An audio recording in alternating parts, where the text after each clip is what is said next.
आज जज हसनात जुल्करनैन साहब के पास, जो कि ऑफिशियल सीक्रेट्स एक्ट के डेजिग्नेटेड जज हैं और वैसे वो दहशतगर्दी के केसेस पर समाअत करते हैं, उनको एक इजाफी चार्ज दिया गया। आज उनके पास इमरान खान साहब की ज़मानत ऑफिशियल सीक्रेट्स एक्ट में की हेयरिंग थी। ना सिर्फ इमरान खान साहब की आज हेयरिंग थी, साथ में शाह महमूद कुरैशी साहब की भी आज हेयरिंग थी। लास्ट डेट ऑफ हेयरिंग पे आपको सबको याद होगा कि 3.25 घंटे आर्ग्यूमेंट्स इस पर हुए और इस बात पर बहस होती रही। एक प्रोसिक्यूशन एक एतराज़ उठाती रही कि अभी ये ज़मानत नहीं सुनी जा सकती, जबकि वो जो बुनियाद थी वो बिल्कुल विदाउट एनी जस्टिफिकेशन थी।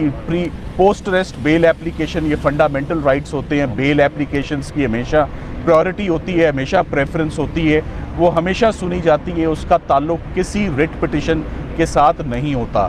सो एक दफ़ा पहले ज़्यादती हो गई जब पोस्ट अरेस्ट बेल ना सुनी गई, और 3.25 घंटे की बहस के बाद आज यानी कि मंडे को जब हेयरिंग रखी गई, तो आज सुबह सबसे पहला इंकशाफ, इस केस में सिर्फ इंकशाफ होते हैं और कुछ नहीं होता। सो आज का इंकशाफ ये था कि जज साहब आज अचानक छुट्टी पर चले गए हैं। तो एक तो दिक्कत होती है कि इंसाफ मिल नहीं रहा, यहाँ पर इंसाफ देने के लिए हेयरिंग ही नहीं हो रही, सुनवाई ही नहीं हो रही। कभी प्रोसिक्यूशन मैदान से भाग जाती है तो कभी छुट्टी हो जाती है। और छुट्टी के साथ साथ जो बात बहुत इम्पॉर्टेंट है कि कभी भी ऐसा नहीं होता कि एक जज साहब छुट्टी पर जाएं और उनकी जगह कोई ड्यूटी जज जो है वो मुकदमे पर समाअत ना करें। तो गुज़िश्ता 1 घंटे से हम ये मालूम करने की कोशिश कर रहे थे कि ऑफिशियल सीक्रेट्स एक्ट की जज साहब अगर रुखसत पे हैं तो उनकी जगह नोटिफिकेशन किस जज साहब का है कि वो कौन जज साहब हैं जो उनकी गैर मौजूदगी में ये समाअत करेंगे। जब ऐसी छुट्टियां अप्रूव होनी हो तो सबसे पहली सोच यही होती है कि नोटिफिकेशन है, ये मामला किधर जाएगा। तो आज ये मामला किसी भी कोर्ट में जा ही नहीं सक रहा था कि नोटिफिकेशन ही नहीं है कि इसको कौन सुनेगा, और मजबूरन आप जज साहब के आने का इंतज़ार करें। इसके लिए ऑफिशियली हाई कोर्ट में हम चीफ जस्टिस साहब के आगे अपनी अर्ज़ी रखेंगे कि ऐसा नहीं होता, अगर जज साहब छुट्टी पर हैं तो उनकी जगह कोई ना कोई जज डेजिग्नेट किया जाए और बेल की फ़ौरन समाअत हो। हमने आज इस मुकदमे को एडजर्न कर दिया गया, नहीं होना चाहिए था जुमेरात तक। ऑफिशियल सीक्रेट्स एक्ट में कोई ऐसी चीज़ नहीं है। सो हमें तारीख़ दोबारा बड़ी लंबी बताई जा रही थी, हमें हफ्ते के रोज़ की तारीख़ बताई जा रही थी, मगर हमने अब इस केस में जुमेरात बरोज़ जो 7 सितंबर की अब ये डेट है दोनों बेल एप्लीकेशंस पे, और हम उम्मीद करेंगे कि in the meanwhile notification आ जाए कि जज साहब अगर रुखसत पे हैं और छुट्टी पर हैं तो उनकी जगह कोई और जज साहब पोस्ट अरेस्ट बेल एप्लीकेशंस, जो किसी भी सूरत जिसमें ताख़ीर नहीं हो सकती, जिसको एट द अर्लीस्ट सुनना चाहिए, ऑलरेडी उसमें 2-3 पेशियाँ जो हैं वो डल चुकी हैं। इमरान खान साहब 15 तारीख से इस केस में गिरफ्तार हैं, किसी को नहीं मालूम था, सीक्रेटली ये प्रोसीडिंग्स हुई। 16 को उनका रिमांड दे दिया जाता है, किसी को नहीं पता कि वो 16 को, ये सारी बात मंजर आम पर आती है जब तोशा खाना की सज़ा मुअत्तल होती है। ये 30 तारीख को 14 दिन तक कार्रवाई किसी मुकदमे की ऐसे सीक्रेटली छुपाई नहीं जाती। ऑफिशियल सीक्रेट एक्ट की पैरवी करनी थी या उसकी कार्रवाई होनी थी, ना कि मुकदमे को सीक्रेटली चलाया जाता। तो ये तो मुकदमा ही बड़ा सीक्रेटली और ऑब्जेक्शनेबल मैनर में चलाया जा रहा है। तो हम उम्मीद करते हैं कि इसमें आइंदा तारीख जो कि जुमेरात है तब तक कोई जज साहब नॉमिनेट हुए होंगे जिनके आगे हम अपनी बेल एप्लीकेशंस आर्ग्यू करेंगे और ये केसेस अपने मेरिट्स पर डिसाइड हों। Thank you very much. इमाम सफदर साहब बताइएगा कि पहले तो हम देखते थे सुप्रीम कोर्ट का चीफ जस्टिस या तो वो बीमार होते थे या वो भी छुट्टी पे चले जाते थे, अब लोअर कोर्ट्स में भी उसी तरह के ताख़ीरी हरकत देखेंगे? देखें, बात ये कि किसी भी जज साहब को कोई भी मजबूरी हो सकती है, हम समझते हैं इस बात को। एक कंसर्निंग बात ये थी कि अब हमारी नज़र में छुट्टियां ऑफिशियली ख़त्म हो गई हैं। जो वकला साहिबान भी कई बार छुट्टियां मनाने गए हुए थे मुल्क के अंदर या मुल्क से बाहर, वो भी आ गए।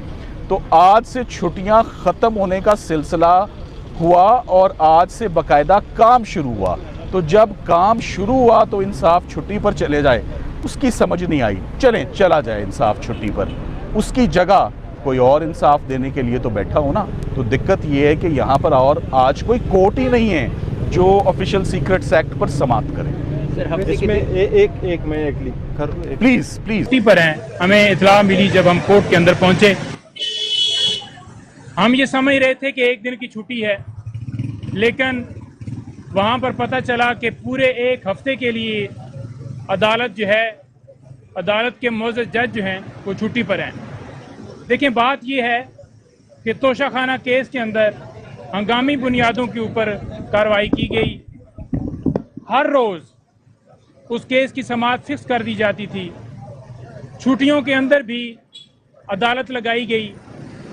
जुम्मे के बाद भी जब छुट्टी हो जाती थी उसके बाद भी अदालत लगाई गई। और ये डिले एक टैक्टिस की जा रही है। कभी जज साहब बीमार होते हैं, कभी वकील साहब बीमार होते हैं, कभी उनकी तैयारी नहीं है, और कभी एक हफ्ते की बगैर रीज़न के एक लंबी छुट्टी ली जाती है। खान साहब को फेयर ट्रायल जो है वो नहीं दिया जा रहा। बुनियादी इंसानी हकूक़ जो हैं उनके ऊपर ये हमला है, और किसी तरह से अदालतों का ये रवैया नहीं होना चाहिए। 24 अदालतों के एडमिनिस्ट्रेटिव जज जिनके पास हमने आज दरख्वास्त दी कि आज आप ड्यूटी जज हैं और मेहरबानी फरमाकर आप इस केस की समाअत करें, उन्होंने ये कहा कि ये नोटिफिकेशन बाकायदा तौर पर हुआ है और मैं इस केस की समाअत जो है नहीं कर सकता, क्योंकि जो ऑफिशियल सीक्रेट एक्ट के तहत अदालत बनाई गई है वो अलग से ऑर्डर है और मेरे पास उसकी जुरिस्डिक्शन नहीं है। हमने बार आई इस्तदा की कि जब एंटी टेररिज्म कोर्ट के जज को ये इख्तियार दिया जाता है कि आप एज ATC जज, अब ऑफिशियल सीक्रेट एक्ट के तहत ये अदालत बनाई जाती है और आप इसके ऊपर समाअत करें, तो लिहाजा आपसे गुजारिश है कि आप एज एडमिनिस्ट्रेटिव जज इसकी समाअत करें, एज ए ड्यूटी जज इसकी समाअत करें। लेकिन हमारी इस्तदा जो है मंजूर नहीं की गई, और हमारी इस्तदा जो है वो मंजूर नहीं ना करने की वजह से हमने वो दरख्वास्त जो है वापस ली है। अब हम रजिस्ट्रार के पास इस्लामाबाद हाई कोर्ट में रजू करेंगे और उनसे ये दरख्वास्त करेंगे कि अगर ड्यूटी जज वहाँ पर जो समाअत नहीं कर पा रहा है इस केस की, तो इस अदालत की कार्रवाई किसी और अदालत में वो कौन जज होंगे जिनको ट्रांसफ़र आप करें और इस केस के ऊपर समाअत हो। इंशाअल्लाह हमें उम्मीद है कि हमें इसके ऊपर इंसाफ मिलेगा। इमरान खान साहब को जो इंसाफ है वो देने से महरूम किया जा रहा है और इसकी हम मज़म्मत करते हैं। देखिए, आपके सामने एक साबिक वज़ीर ख़ारजा और साबिक वज़ीर आज़म को जिस तरह जेल में बंद रखा गया है, इमरान खान साहब की इस साइफर केस में 15 अगस्त को गिरफ्तारी की गई और गिरफ्तारी डाली गई, तो उसके बाद जज साहब एक हफ्ता छुट्टी पर हैं। लास्ट डेट ऑफ हेयरिंग पे FIA के वकला की तरफ से ये कहा गया कि मंडे तक ये मामला अर्जेंट किया जाए, हमारी तैयारी नहीं है।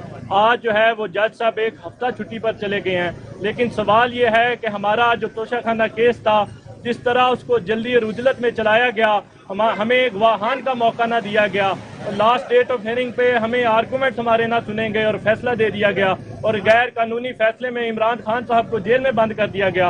उसी केस की अपील में हाई कोर्ट में हमें ना सुना गया। कभी कहा गया कि इलेक्शन कमीशन ऑफ पाकिस्तान के वकला जो है वो उनकी तैयारी नहीं है, कभी कहा गया कि वो उनके पास केस का रिकॉर्ड नहीं है। लेकिन वही पुराने हरबे, वही पुरानी प्रैक्टिस जो छोटी कचहरियों में की जाती है वही हाई कोर्ट में की जाती है, वही आके इधर जो स्पेशल अदालत बनाई गई है ऑफिशियल सीक्रेट एक्ट, उसी में वो पुरानी प्रैक्टिस को दोबारा दोहराया जा रहा है। हम समझते हैं कि इमरान खान साहब को एक दिन भी मजीद जेल में क्यों बंद रखा जाए। उनका इस केस में, इस बेल एप्लीकेशन में फौरी इंसाफ होना चाहिए और फैसला होना चाहिए।